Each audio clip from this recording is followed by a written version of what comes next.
우리가 이제 인생의 길을 갈 때 항상 평탄한 길만 있는 것이 아니라 어려운 일들을 만나게 되어지죠. 그것도 신앙인이라고 해서 그런 어려운 일들을 겪지 않는 게 아닙니다. 그래서 이럴 때 우리들은 흔히 광야 길을 걷는 것 같다, 광야 길을 간다라고 또 특별히 신앙인들은 표현을 합니다.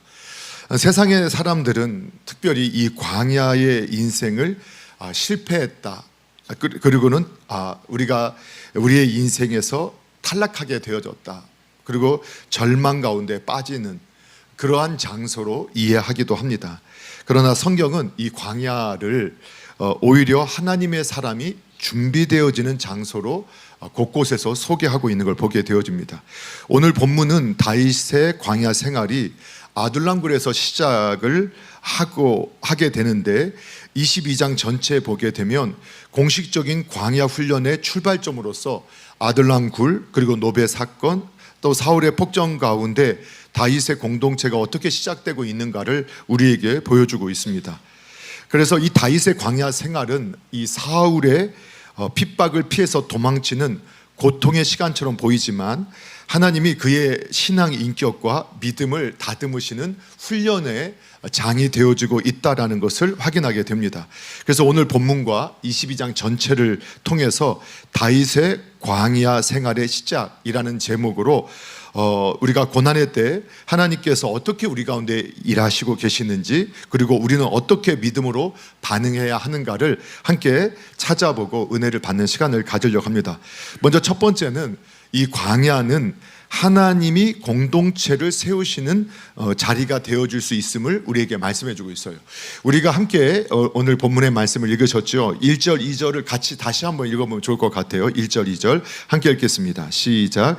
그러므로 다윗이 그곳을 떠나 아둘람 굴로 도망하매 그의 형제와 아버지의 온 집이 듣고 그리로 내려가서 그에게 이르렀고, 환난 당한 모든 자와 빚진 모든 자와 마음이 원통한 자가 다 그에게로 모였고, 그는 그들의 우두머리가 되었는데 그와 함께한 자가 400명 가량이었더라. 아멘. 예, 다윗이 이미 하나님께 묻지 아니하고 가드로, 아마 그의 계획 가운데 충분히 가능할 거라고 생각했는지 모르지만 가드로 내려갔다가 오히려 스스로 함정에 빠진 꼴이 되어서 그는 아주 미친 척을 잘하는 연기를 보여서 또 하나님의 은혜 가운데 죽음을 피하고 빠져나올 수 있게 된 것을 21장에서 우리는 확인할 수 있었습니다.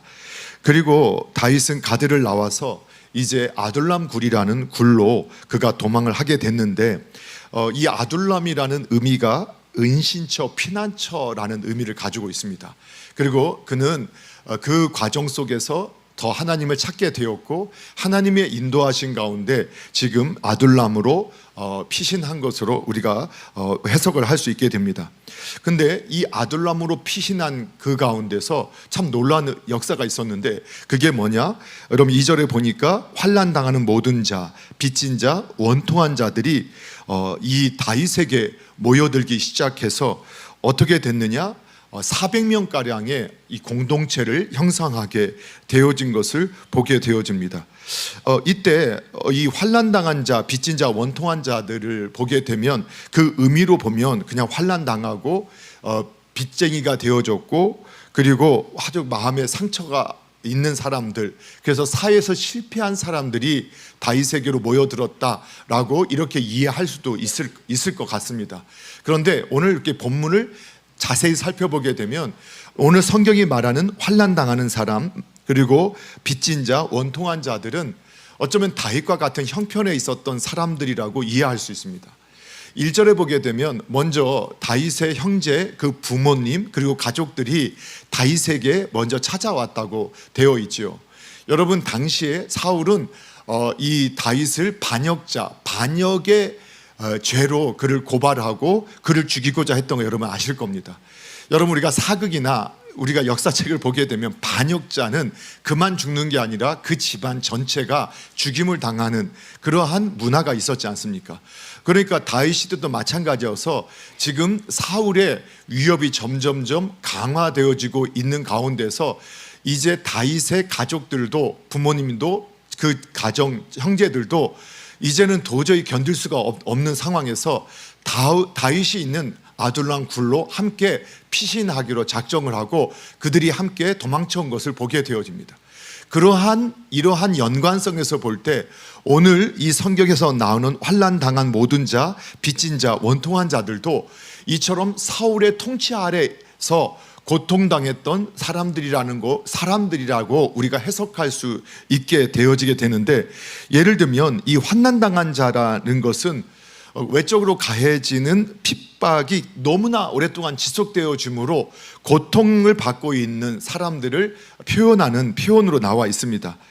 이들이 어떤 환난을 당했는지, 그리고 왜 환난을 당하는지에서 구체적으로 언급하고 있지 않습니다.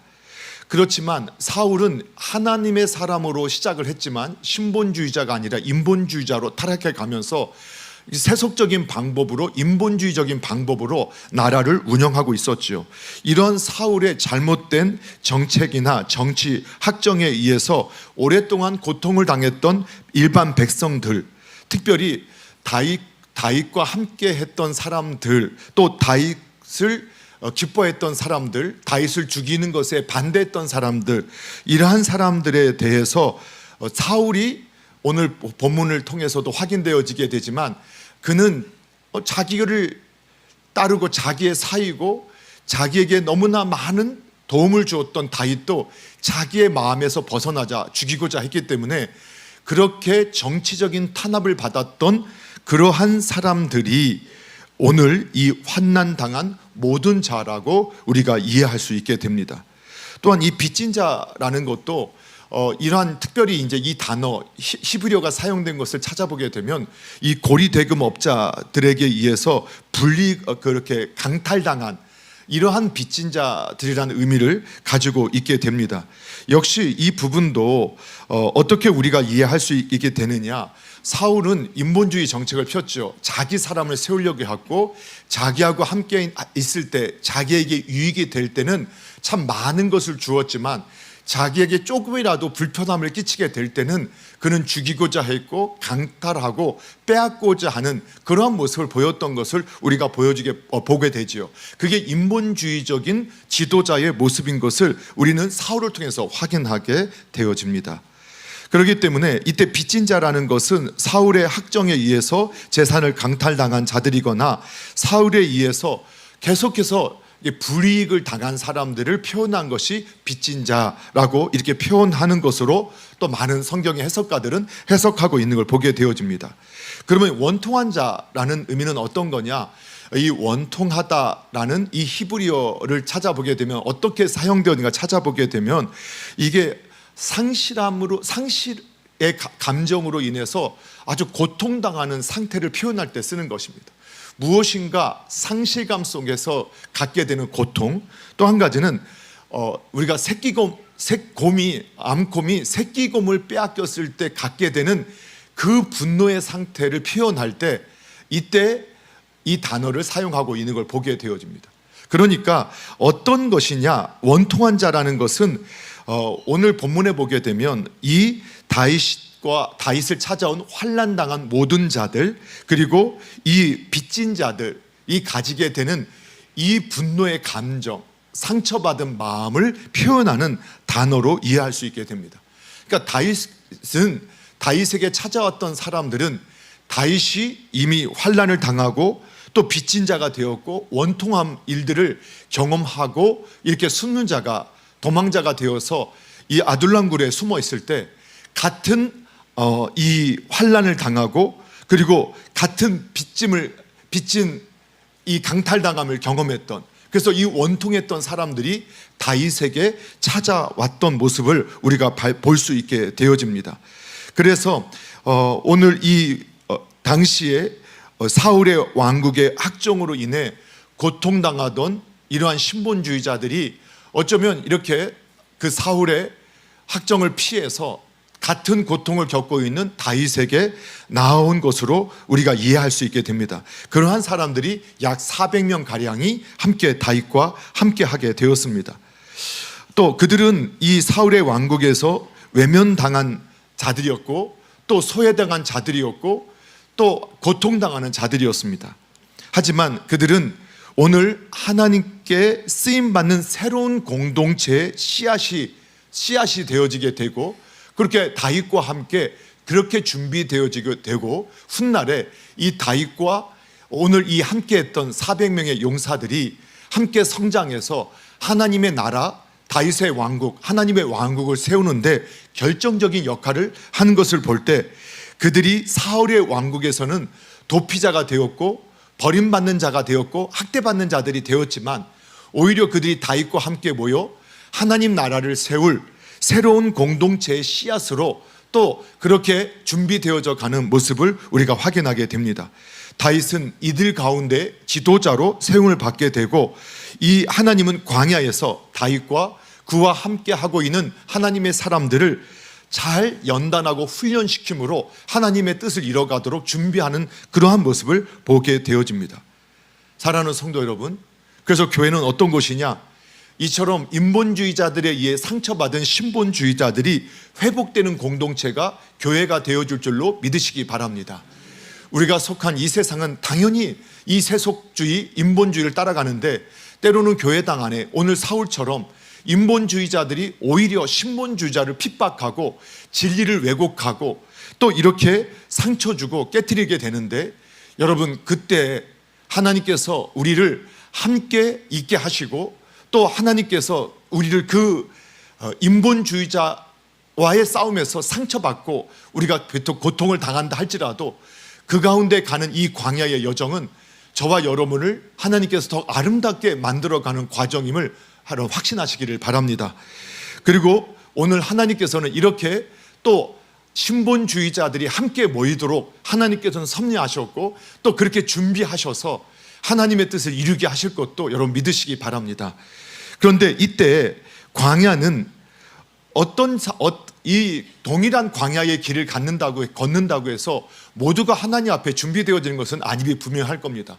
그런데 오늘 다윗이 3절에서 5절에 나오는 모습을 통해서 어떻게 그렇게 하나님 앞에서 준비되어질 수 있었는가를 보여주는데, 그것은 광야 가운데 하나님의 말씀에 순종하고 더욱 철저히 하나님을 의지하였기 때문인 것을 우리가 확인할 수 있게 됩니다. 여러분, 먼저는 그가 아둘람 굴로 피한 것도 그가 개인적인 선택이 아니라 하나님의 뜻에 따라 도피한 것을 이해할 수 있습니다. 그런데 사람들이 모여들게 되고 또 어쩌면 피하는 것에 한계가 있을 때, 그때도 그는 하나님의 인도하신 가운데 모압으로, 특별히 자신의 부모님의 안전을 위해서 모압으로 옮겨가는 걸 보게 되어집니다. 아마 어버이 주일인데 신앙 안에서 하나님은 이 부모님을 공경히 여기는 신앙인들을 아주 귀하게 여기고, 이렇게 하나님께서 우리의 부모님으로 세워주신 분들을 잘 섬기는 그 자손들을 복되게 여기시고 또 복을 누리게 하시겠다는 약속을 받고 있지요. 그런데 왜 모압으로 옮겼을까? 여러분 성경을 읽어보신 분이라면 바로 다윗의 조상이 누구였느냐? 룻이었죠. 룻은 모압 여인이었죠. 그러니까 다윗의 조상은 모압과 연결이 되어 있었고 모압과는 깊은 연관성을 갖고 있었기 때문에 자신의 부모님을 안전하게 돌보는 곳이 모압 땅이라고 판단을 했었고, 또 하나님의 인도한 가운데 그 땅에 머물게 되어집니다.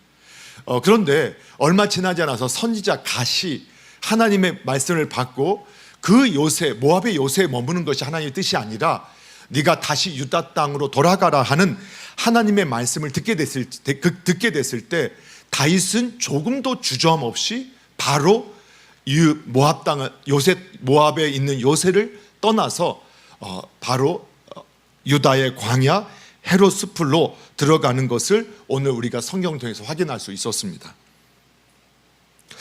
여러분, 이 행동은, 이러한 다윗의 행동은 자신의 생각보다 하나님의 말씀에 더욱 순종하려는 그의 변화된 신앙의 모습, 더 성숙해지고 적극적인 신앙의 태도, 모습을 우리에게 보여주고 있습니다. 여러분, 또 우리는 이 본문에서는 되지 않지만 이미 가드에서 아기스 앞에서 미친 척 할 때도 그가 하나님 앞에 그 위기의 순간에 다시 하나님을 찾음으로 은혜를 입었던 것처럼 아둘람 굴에 갔을 때 그는 그곳에서 시편 142편을 기록하고 하나님을 찾았다라는 내용을 우리가 시편을 통해서 확인하게 됩니다. 그 시편의 내용을 읽어보게 되면 다윗이 점점 이 광야길을 가는 동안 얼마나 하나님을 의지하고 하나님께 나아갔는지를 확인할 수 있게 됩니다. 한번 시편 142편을 같이 한번 읽어보면 좋을 것 같은데요, 우리 한번 영상을 봐도 좋겠고 화면을 봐도 좋겠고 찾아 읽으셔도 좀 되겠습니다. 함께 읽겠습니다. 시작. 내가 소리내어 여호와께 부르짖으며 소리내어 여호와께 간구하는도다. 내가 내 원통함을 그의 앞에 토로하며 내 우환을 그의 앞에 진술하는도다. 내 영이 내 속에서 상할 때에도 주께서 내 길을 아셨나이다. 내가 가는 길에 그들이 나를 잡으려고 온물을 숨겼나이다. 오른쪽을 살펴보소서. 나를 아는 이도 없고 나의 피난처도 없고 내 영혼을 돌보는 이도 없나이다. 여호와여, 내가 주께 부르짖어 말하기를 주는 나의 피난처시오 살아있는 사람들의 땅에서 나의 분깃이라 하였나이다. 나의 부르짖음을 들으소서. 나는 심히 비천하니이다. 나를 핍박하는 자들에게서 나를 건지소서. 그들은 나보다 강하니이다. 내 영혼을 옥에서 이끌어내사 주의 이름을 감사하게 하소서. 주께서 나에게 갚아 주시리니 의인들이 나를 들으리이다. 아멘. 그렇습니다. 다윗은요, 나는 소리 높여서 주님께 부르짖습니다. 나는 소리 높여서 주님께 애원합니다. 내 억울함을 주님께 호소하고 내 고통을 주님께 아뢰입니다. 여러분, 믿음으로 산다고 해서 그 피난이, 그 고통이 없어지는 게 아니에요. 그 억울함이 없어지는 게 아니에요. 오늘 다윗은 그래서 소리 높여서 주님께 부르짖고 소리 높여서 슬픔 가운데, 눈물 가운데 하나님 앞에 메어 달리고 애원하고 자신의 그 억울함을 주님께 호소하고 있는 거예요. 그리고 그는 그렇게 고백해요. 내 고통이라고, 그것을 하나님께 아랜다고 고백해요.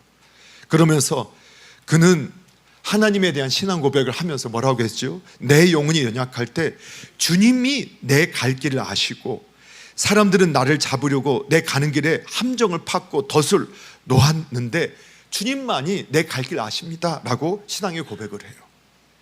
그리고 그가 스스로 고백하기를 자신의 상황을 그대로 아뢰는데 아무리 둘러봐도 나를 도울 사람이 없고 내가 피할 곳도 없고 나를 지켜줄 사람도 없는 너무나 급박한 상황인 것을 하나님 앞에 솔직하게 아뢰고 있어요. 그리고 주님, 내가 주님께 부르짖습니다. 주님은 나의 피난처.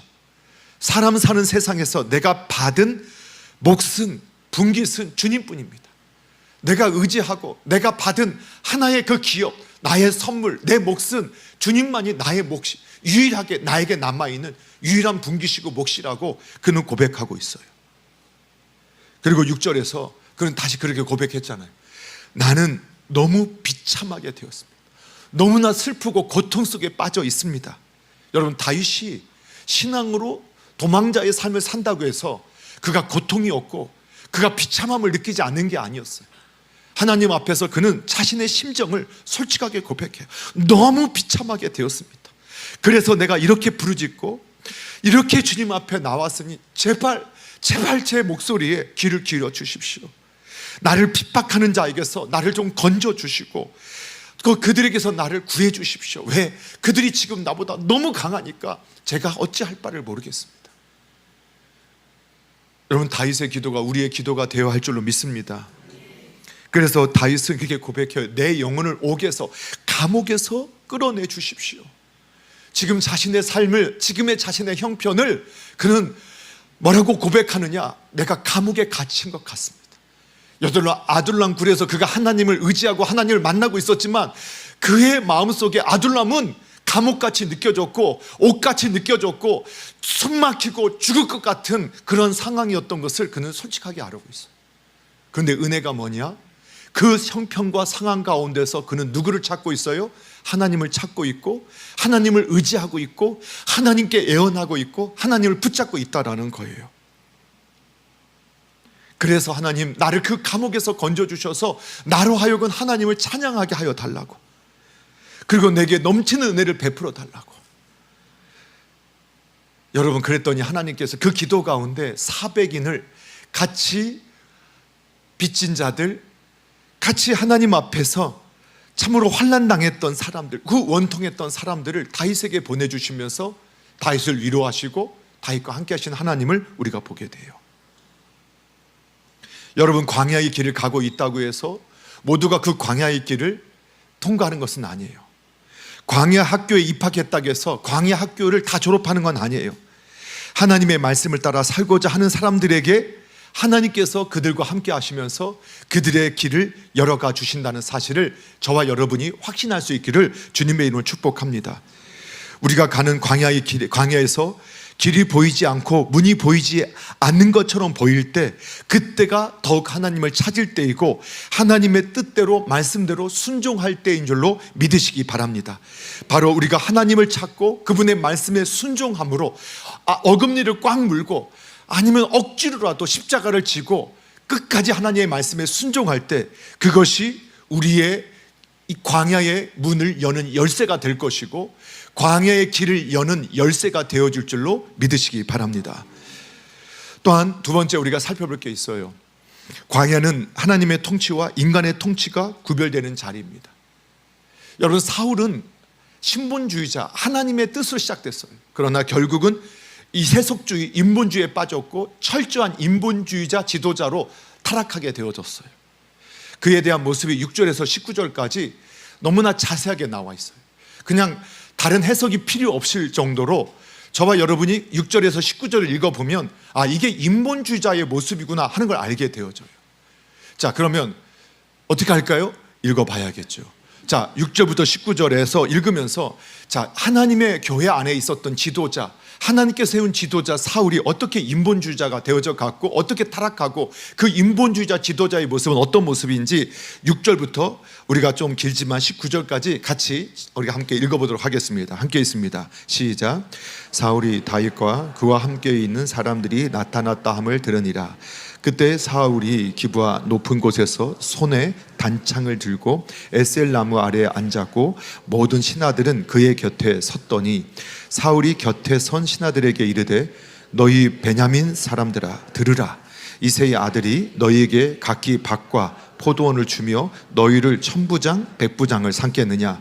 너희가 다 공모하여 나를 대적하며 내 아들이 이새의 아들과 맹약하였을 때 내게 고발하는 자가 하나도 없고 나를 위하여 슬퍼하거나 내 아들이 내 신하를 선동하여 오늘이라도 매복하였다가 나를 치료하는 것을 내게 알리는 자가 하나도 없도다 하니, 그때 에돔 사람 도액이 사울의 신하 중에 섰더니 대답하여 이르되 이새의 아들이 노베 와서 아히두베 아들 아히멜렉에게 이른 것을 내가 보았는데 아히멜렉이 그를 위하여 여호와께 묻고 그에게 음식도 주고 블레셋 사람 골리앗의 칼도 주더이다. 왕이 사람을 보내어 아히두베 아들 제사장 아히멜렉과 그의 아버지의 온 집 곧 노베에 있는 제사장들을 부르매 그들이 다 왕께 이른지라. 사울이 이르되 너 아히두베 아들아 들으라. 대답하여 내 주여 내가 여기 있나이다. 사울이 그에게 이르되 내가 어찌하여 이새의 아들과 공모하여 나를 대적하여 그에게 떡과 칼을 주고 그를 위하여 하나님께 물어서 그에게 오늘이라도 매복하였다가 나를 치게 하려 하였느냐 하니, 아히멜렉이 왕에게 대답하여 이르되 왕의 모든 신하 중에 다윗같이 충실한 자가 누구인지요. 그는 왕의 사위도 되고 왕의 호위대장도 되고 왕실에서는 존귀한 자가 아니니까. 내가 그를 위하여 하나님께 물은 것이 오늘이 처음이니까 결탄코 아니니이다. 원하건대 왕은 종과 종의 아비의 온 집에 아무것도 돌리지 마옵소서. 왕의 종은 이 모든 크고 작은 일에 관하여 아는 것이 없나이다 하니라.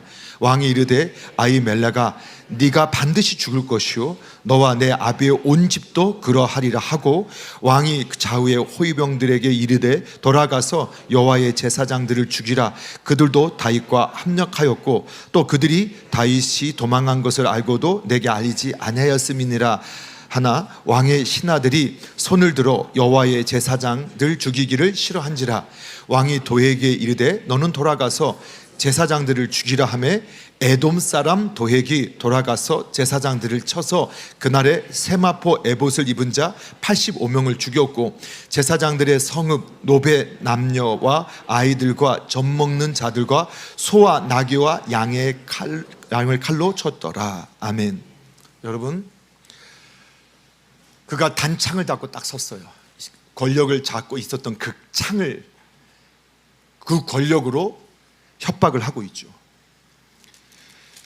그리고 자신의, 아마 이 성경에 보니까 이때부터 혈연, 지연, 그것은 유효한 인본주의자들의 무기인 것을 보게 되어집니다. 그리고 선동하죠. 자신의 아들이 다윗이 선동했다고 거짓말하면서 오히려 교묘하게 자신과 함께했던 사람들을 선동하죠. 그 속에는 공포와 달램이 함께하죠. 그때 그 사울의 악한 의도를 정확히 알고 있었던 도액이 지금 9절에 보면 사울 왕에게 고발하죠. 사실을 말하는 것 같지만 사울이 듣고 싶은 사실만 이야기하죠. 또 11절 이하에 사울은 아히멜렉에게서 자신이 하고 싶은 말만 하고 듣지 않죠. 그리고 본보기가 되도록 이제 자신에게 대적하거나 다윗을 살려주는 쪽에 서는 사람은 어떻게 될 것인가를 보여주기 위해서 본보기로 누구까지, 제사장까지도 죽이는 일을 두려워하지 않고 그 일을 행합니다. 그래도 이스라엘 백성은 하나님의 제사장들을 두려워하는 마음이 있었기 때문에 그 일을 하지 못할 때 에돔 사람 도액, 그는 하나님을 경외하는 사람이 아니죠. 역시 사울과 같은 과의 사람이죠. 그가 앞장서서 이 높 땅에 있는 제사장들 뿐만 아니라 그 땅에 있는 어린아이와 짐승들까지 다 멸하게 되는 그러한 일을 보게 돼요. 사랑하는 성도 여러분, 사울은요, 자신의 권력을 지키기 위해서 하나님의 제사장들까지도 학살하는 것을 주저하지 않는 그러한 인본주의자가 되었어요. 사울은 자신의 나라를 세우고 지키기 위해 어떤 불법, 불의, 부정도 두려움 없이 행하는 자가 되어졌어요. 이를 통해서 사울은 하나님의 뜻이 아니라 자기의 감정과 불안에 지배된 인본주의자 지도자, 인본주의 통치자가 되어졌음을, 이제는 더 이상 그 가에서 벗어날 수 없음을 우리에게 보여주고 있어요. 그러는 가운데서 하나님은 다윗을 광야에서 하나님 나라를 품고 섬기고 생명을 살리는 지도자로 세워가고 있음을 우리에게 대비해서 보여주고 있는 것이죠. 하나님이 지도자를 세우십니다. 저와 여러분을 지도자가 되기를 원하신다고 우리는 말씀을 통해서 거듭 확인했죠. 하나님이 지도자를 세우십니다. 그리고 그에게 권위와 힘을 주십니다. 왜 지도자에게 권위와 힘을 주시는가? 그것은 하나님의 뜻을 이루고 또 하나님께서 맡겨주신 사명과 그 사람들을 사랑하고 보호하고 돌보고 인도하고 하나님의 뜻을 이룰 수 있게 하기 위해서 권위와 힘을 주십니다. 그런데 인본주의자 지도자들은 그 하나님께서 주신 그 힘을 자기를 위해서, 자신의 명예를 위해서, 자기의 권위를 유지하기 위해서 오히려 그 힘, 권위와 힘으로 억압하고 착취하고 빼앗고 군림하고 죽이는 일에 앞장서는 것을 오늘 사울을 통해서 우리에게 보여주고 있는 거예요. 사랑하는 성도 여러분, 신앙인의 눈에 볼 때 진정한 권위는 힘으로 유지되고 세워지는 것이 아님을 저와 여러분이 확신할 수 있어야 됩니다. 또 그렇게 하는 것이 잘못된 것이라는 것도 확신할 수 있어야 돼요. 결국은 하나님께서 주신 권위는 힘으로 유지되고 세워지는 것이 아니라 하나님의 뜻에, 맡겨주신 뜻에 순종할 때 올바른 권위가 세워지고, 그리고 그 권위를 통해서 하나님의 선한 뜻들이 이루어질 수 있게 된다는 사실을 믿으시기 바랍니다. 오늘 남서울 중앙교회 믿음의 가족들이 그렇게 준비되어지고 사용되어지는 분들 되기를 또 주님의 이름으로 축복합니다. 마지막 세 번째로, 광야는 회개와 회복의 자리가 되어집니다. 여러분, 오늘 20절에서 23절 말씀에 오늘 그 함께 또 한번 읽어보는데요. 20절에서 23절 한 목소리로 읽어보겠습니다. 시작. 아히두베의 아들 아히멜렉의 아들 중 하나가 피하였으니 그의 이름은 아비아달이라. 그가 도망하여 다윗에게로 가서 사울이 여호와의 제사장들 죽인 일을 다윗에게 알림해 다윗이 아비아달에게 이르되 그날에 에돔 사람 도에게 이 거기에 있고 그가 반드시 사울에게 말할 줄을 내가 알았노라. 내 아버지의 집은 모든 사람 죽은 것이 나의 탓이로다. 두려워하지 말고 내게 있으라. 내 생명을 찾는 자가 내 생명도 찾는 자니 내가 나와 함께 있으면 안전하리라 하니라. 아멘.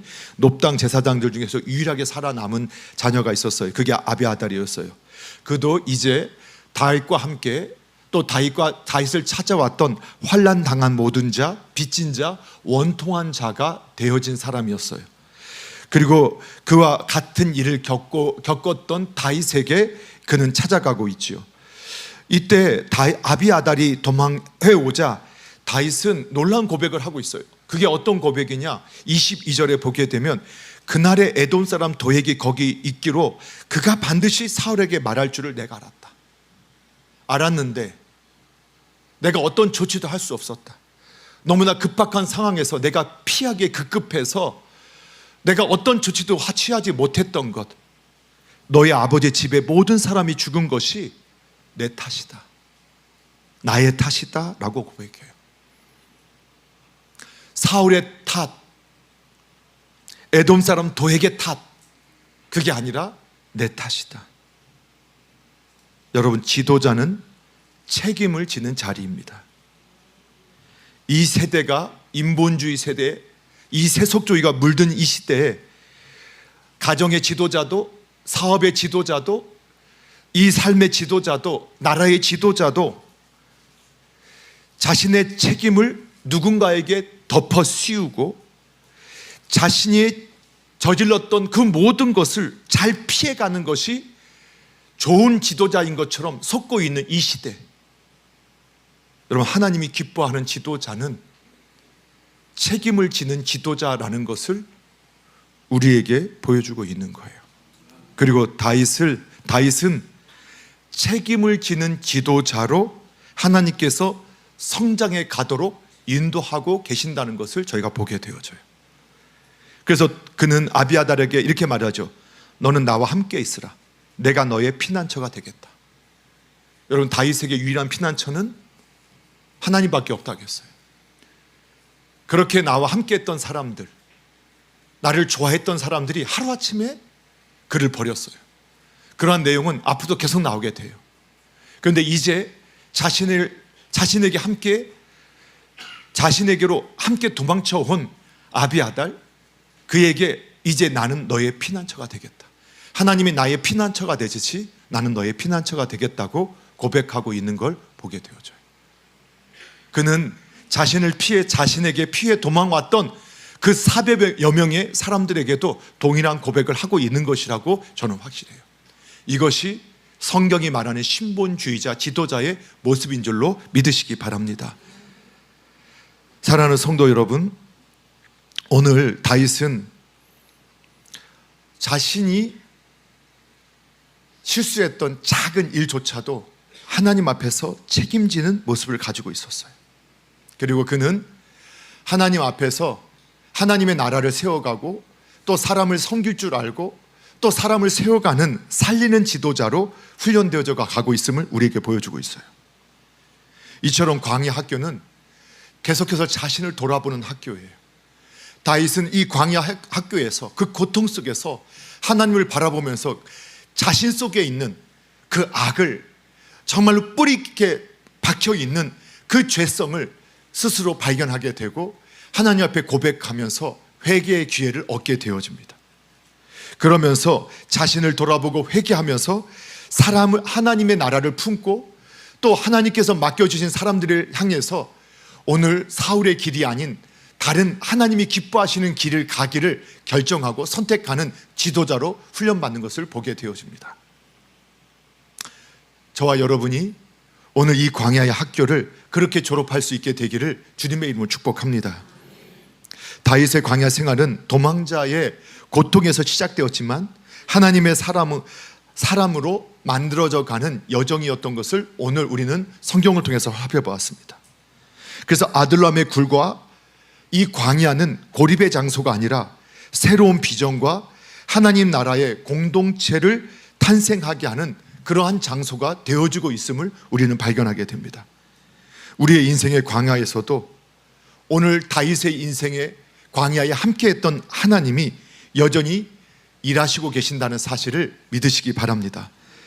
그리고 오늘 말씀으로 인도하시고 또 연약한 자를 품으시고 회개한 자를 다시 세우시는 그 하나님을 기억하시면서 우리의 삶의 광야로 우리가 광야의 길로 오늘 나가는 그런 상황이 있을 때 사랑하는 성도 여러분, 광야를 두려워하지 마십시오.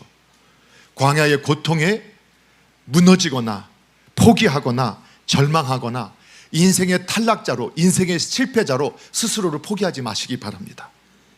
여러분, 광야를 두려워하지 마십시오. 그곳에서 하나님이 당신을 만날 준비를 하고 계십니다. 오늘 우리가 함께 기도할 때, 그래서 나는 광야 같은 시절이 있다면 그것을 하나님 앞에 어떻게 사용하시기를 원하시는지 물을 수 있는 지혜가 있기를 바랍니다.